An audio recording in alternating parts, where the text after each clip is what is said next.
Praise the Lord everyone. भजन संहिता के मनन में आप सभी का पुनः मैं स्वागत करता हूं। आशा करता हूं कि आप प्रतिदिन प्रभु के वचन से जरूर आशीष को पाते होंगे, और अगर आप आशीष को पाते हैं तो अपने साथ औरों को भी इस आशीष में संभागी करें। आइए हम अपने ध्यान को प्रभु के वचन की ओर केंद्रित करें और गहराई के साथ पवित्र आत्मा की अगुवाई में होकर आज भजन 90 की ओर मनन को करने वाले हो सके। मेरे प्रियो, ये भजन मुझे और आपको ये सिखाता है, जो विशेषकर मूसा का भजन है, जिसमें मूसा परमेश्वर से प्रार्थना कर रहा है और वो इन बातों को बता रहा है, अपने जीवन के दौरान इन बातों को व्यक्त कर रहा है कि बेशक इंसान का जीवन छोटा है, पर हमें यह नहीं भूलना है कि परमेश्वर अनंत परमेश्वर है। जो ही हम भजन संहिता 90 अध्याय के 1 और 2 पदों को पढ़ते हैं, जहां पर मूसा प्रार्थना करते हुए कहते हैं, हे प्रभु, तू पीढ़ी से पीढ़ी तक हमारे लिए धाम बना है, इससे पहले कि पहाड़ उत्पन्न हुए या तूने पृथ्वी और जगत की रचना की, वरन अनादि काल से अनंत काल तक तू ही परमेश्वर है। अर्थात मूसा ये कहना चाह रहे हैं और एक गहरी बात को व्यक्त करना चाह रहे हैं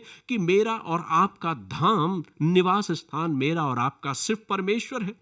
ये गहरी बात जो है वो ये कि कई बार हम और आप सोचते हैं कि हम और आप हमारे जीवन में जब हम किसी मकान को या घर को अपना घर कहते हैं, जो ईंट और पत्थर का कहलाता है, लेकिन एक विश्वासी जन अपने जीवन में घर ईंट और पत्थर का नहीं, पर वो स्वयं परमेश्वर हमारा घर है। इसी बात को मूसा या प्रार्थना के द्वारा कहते हैं कि हे प्रभु, पीढ़ी से पीढ़ी तक हमारे लिए धाम बना है। मूसा ये कह रहे हैं कि मैं अपने हाथ के बनाए हुए घरों पर यकीन नहीं कर रहा हूं, पर मैं ये जानता हूं कि मेरा धाम, मेरा निवास स्थान मेरा परमेश्वर है। आगे वो कहते हैं कि पहाड़ बनने से पहले और पृथ्वी बनने से पहले भी मेरा और आपका परमेश्वर है। इसलिए यह संदेश जो पहला और दूसरा पद मुझे और आपको ये देता है कि बेशक संसार बदलता है, हम बदलते हैं, वक्त बदलता है, लेकिन एक चीज है जो कभी नहीं बदलती। मैं और लगातार भजन संहिता की पुस्तक में इन बातों को बताते आया हूं कि सब कुछ परिवर्तित होगा, पर जो चीज परिवर्तित नहीं होगी, जो परिवर्तित नहीं होगा, वो है मेरा और आपका परमेश्वर। इसलिए मेरे प्रियो, प्रभु का वचन आगे कहता है, तू मनुष्य को लौटाकर मिट्टी में ले जाता है और कहता है, हे आदमियों, लौट जाओ, क्योंकि 1000 वर्ष तेरी दृष्टि में ऐसे हैं जैसे कल का दिन जो बीत गया, या जैसे रात का एक पहर। तू मनुष्यों को धारा में बहा देता है, वे स्वप्न से ठहरते हैं, वे भोर को बढ़ने वाली घास के समान होते, वह भोर को फूलती और बढ़ती और सांझ तक कटकर मुरझा जाती है। सो मेरे प्रियो, यहां पर मूसा अपने इस भजन के द्वारा इन बातों को व्यक्त कर रहे हैं कि अनंत जो है वो परमेश्वर है। इंसान का जीवन, मेरा और आपका जीवन बेशक छोटा है, पर हमें यह नहीं भूलना है कि मेरा और आपका धाम मेरा परमेश्वर ही है। इसलिए मूसा इन बातों को बताना चाहते हैं कि हम और आप अपने जीवन में परमेश्वर की उस महान करुणा, परमेश्वर के उस अनुग्रह को अपने जीवन में पहचानने पाए। जब वो इन बातों को कहते हैं, क्योंकि 1000 वर्ष तेरी दृष्टि में ऐसे जैसे कल का दिन जो बीत गया है, अर्थात हम और आप, बेशक हमारे और आपकी जिंदगी में 100 वर्ष या 1000 वर्ष बहुत लगे, लेकिन परमेश्वर के लिए वो पलक झपकाने के बराबर है। मेरे प्रियो, जीवन मेरा और आपका एक घास के समान है, जिसे मूसा आगे व्यक्त करते हैं अपनी प्रार्थनाओं में। वो कहते हैं कि सुबह हरी और शाम को सूख जाती है, और इसके द्वारा इस सच्चाई को बयां कर रहे, व्यक्त कर रहे हैं कि बेशक जीवन बहुत छोटा है, इसलिए हमें और आपको अपने जीवन पर घमंड नहीं करना चाहिए। घमंड करना है तो अपने प्रभु पर करना चाहिए।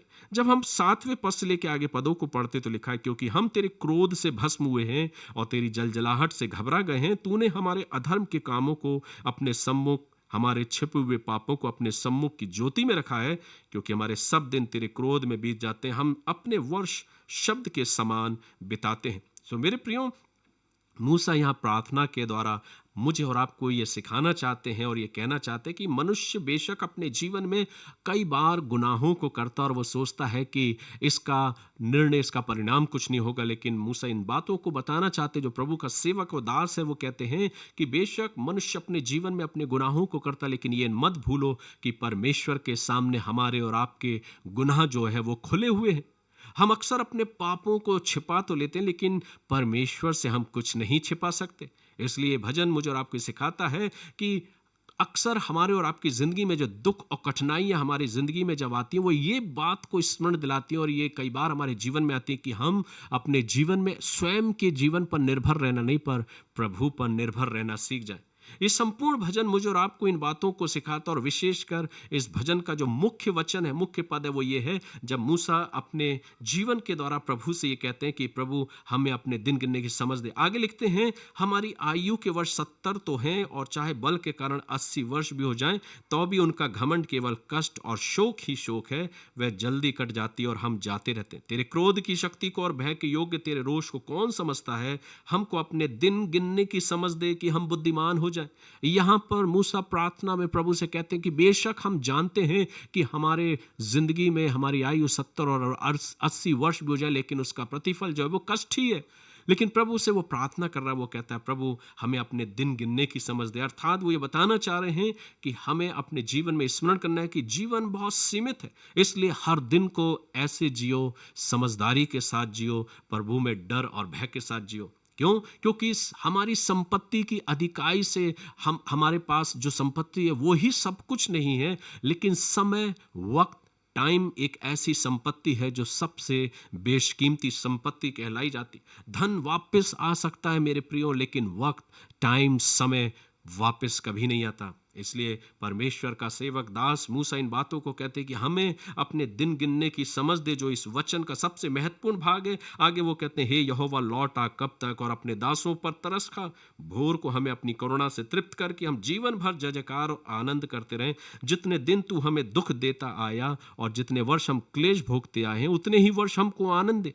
तेरा काम तेरे दासों को और तेरा प्रताप उनकी संतान पर प्रकट हो। हमारे परमेश्वर यहोवा की मनोहरता हम पर प्रकट हो। तू हमारे हाथों का काम हमारे लिए दृढ़ कर, हमारे हाथों के कामों को दृढ़ कर। सो मेरे प्रियो, यहाँ अंत में परमेश्वर का दास मूसा प्रभु से प्रार्थना करते हुए निवेदन करता है कि प्रभु हमें तेरी दया और तेरे अनुग्रह की जरूरत है, और इसलिए वो कहता है कि हमें अपनी करुणा, अपनी दया से तृप्त कर, हमारे कामों को स्थिर कर, हमारे कार्यों को सफल कर।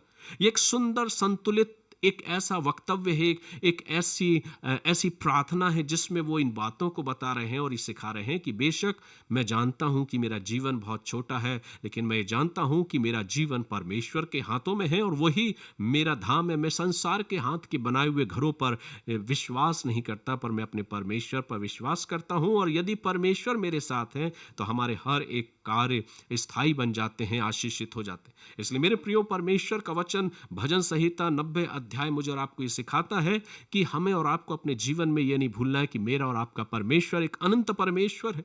हमें ये नहीं भूलना है कि हमारे जीवन का जो सार है, जो जीवन है, वो बहुत छोटा जीवन है, और इसलिए अपने जीवन में अपने समय को, अपने वक्त को पहचानो, समझदारी और होशियारी के साथ अपने जीवन को जियो, और प्रभु की दया और अनुग्रह में निरंतर आगे बढ़ते जाओ। मेरे प्रियो, मैं प्रार्थना करता हूं कि प्रभु हमारी अगुवाई करे कि हम भी परमेश्वर के वचन के अनुसार, जैसे मूसा ने प्रार्थना करी और अपने जीवन के बारे में उन्होंने जांच लिया और जान लिया, ये मेरे और आपके जीवन के लिए भी सबसे महत्वपूर्ण है कि हम अपनी जिंदगी के बारे में पहचाने और जाने, और ये बात को सीखें कि बेशक मेरे और आपके लिए हमारी धन संपत्ति सब कुछ नहीं, लेकिन समय वो सबसे बेशकीमत दौलत है जो प्रभु ने हर एक इंसानों को दी है। हम उस वक्त को, समय को कैसे व्यतीत कर रहे हैं। प्रभु आप सभी को आशीष दो और ऐसा अवसर दे कि हम सब प्रभु के वचन में यूं ही दिन ब दिन आगे बढ़ते जाएं, पवित्र आत्मा हमारी और आपकी अगुवाई करे। आइए हम प्रार्थना करें। प्यारे प्रभु, बड़ी नम्रता और दीनता के साथ हम आपके पास आते हैं। धन्यवाद देते हैं आपके वचन के लिए, जिसमें होकर प्रभु हम आपकी बातों को, आपके वचनों को सीखने पाते। प्रभु हमें ऐसी समझ दे, ऐसा ज्ञान और बुद्धि दे कि हम अपने हर एक पल को बहुत ही समझदारी के साथ, होशियारी के साथ व्यतीत करने पाए। प्रभु हम आपके अनुग्रह में, आपकी दया में निरंतर आगे बढ़ते जाएं। प्रभु हमारे कार्यों को आशीषित कर, आपके डर और भय में अपने जीवन को व्यतीत करें। प्रभु हम प्रार्थना करते हैं जितने भी लोग, जितने सदस्य इसमें मनन में जुड़े, प्रभु उन सबों पर आपकी आशीष मांगते हैं। प्रार्थना करते हैं प्रभु होने दे कि हर एक पर आपकी करुणा, आपकी दया बनी रहे। इस आशा और विश्वास के साथ प्रभु आज इस वचन को और अपने आप को, अपने जीवनों को आपके पवित्र सामर्थ्य बलवंत हाथों में देते हुए प्रार्थना प्रभु यीशु ख्रीष्ट के नाम से मांगते। सुनिए, ग्रहण कीजिए। आमीन। गॉड ब्लेस यू मेरे प्रियो। प्रभु आप सभी को आशीष दो और ऐसा अवसर दे कि प्रभु की उपस्थिति, प्रभु के अनुग्रह में आप दिन ब दिन आगे बढ़ते जाएं। इन्हीं प्रार्थनाओं के साथ मैं आपसे विदा लेता हूं। कल हम फिर मुलाकात करेंगे। तब तक अपना ख्याल रखें। जय मसीह की।